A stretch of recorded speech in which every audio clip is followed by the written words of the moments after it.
राहुल सेठी जी, राजपुरा, पंजाब से। राधे राधे।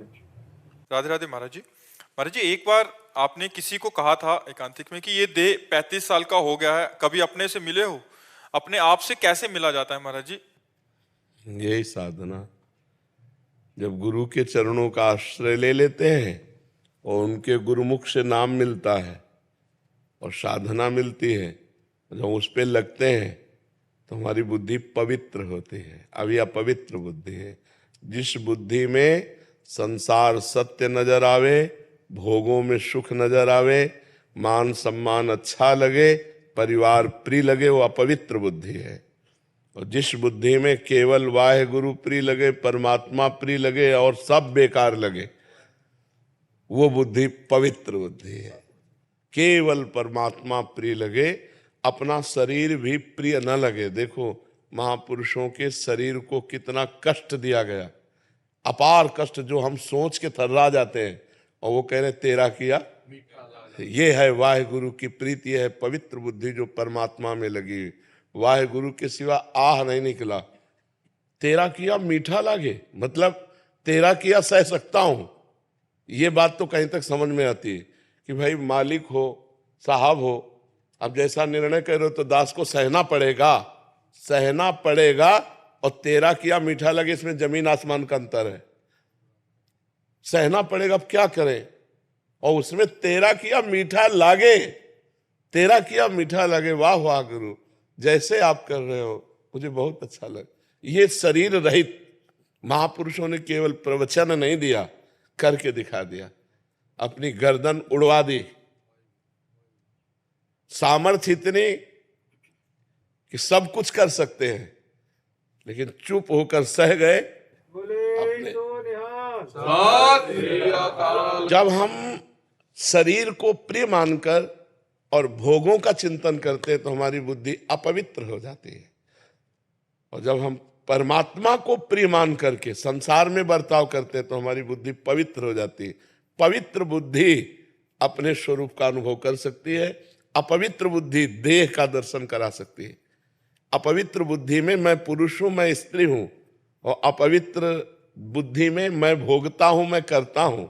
अपवित्र बुद्धि में मैं करूंगा, मैं भोगूंगा, ये सब मायाकृत है। पवित्र बुद्धि में जो कराओगे वो होगा, जैसे रखोगे वैसे रहूंगा, आपके सिवा मेरा कोई नहीं। जब अंदर से रहता है कि आपके सिवा कोई नहीं, तब हम ये जान पाते हैं कि हमारा स्वरूप क्या है। और स्वरूप में जो स्थित होता है वही देह की धज्जियां उड़ जाने पर भी आह नहीं बोल सकता। और जो स्वरूप में स्थित नहीं तो जरा से काटे तो आह निकल जाएगा। नहीं, मतलब गजब की निष्ठा, गजब की निष्ठा। तपते हुए तवे पे बैठाल दिया गया, ऊपर से जलती हुई बालू डाली जा रही है और विविध प्रकार के क्लेश दिए जा रहे हैं, लेकिन आह नहीं है।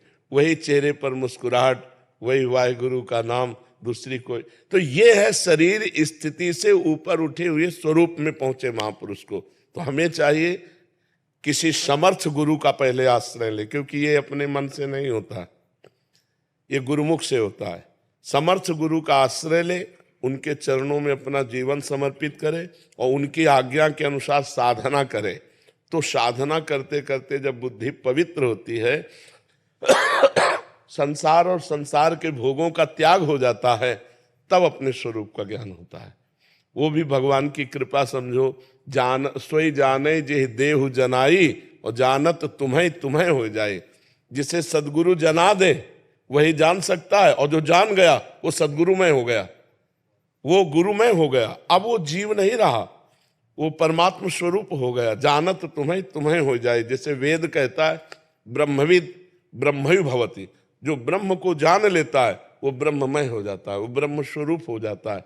तो पहले हम खूब भजन करें, गुरु के चरणों का आश्रय, तब हम जान पाएंगे अपने को। नहीं तो शीशा देखो तो यही लगता है यही मैं हूं, नहीं लगता है। स्वरूप की तरफ तो नहीं जाता, यही लगता है मैं पुरुष हूं, यही ढांचा मेरा है, जबकि ये मायाकृत ढांचा है और मैं परमात्मा स्वरूप हूं और ये प्रकृति स्वरूप है। प्रकृति को परमात्मा मानना यही माया है। प्रकृति को इसी को तो हम आत्मा मान रहे हैं कि यही मैं हूं। नहीं, ये प्रकृति का एक यंत्र है और मैं इसका संचालन करने वाला हूं। और जो मैं है वही परमात्मा स्वरूप है। उस मैं को जो मैं है वो उसी को ब्रह्म कहा गया है वेद में, उसी को वाहेगुरु कहा गया है, उसी को परमात्मा कहा गया, उसी को भगवान कहा गया, उसी को कृष्ण कहा गया, उसी को राधा कहा गया है। जो नाम लो वो वाहेगुरु ही है, दूसरा कोई तो है नहीं।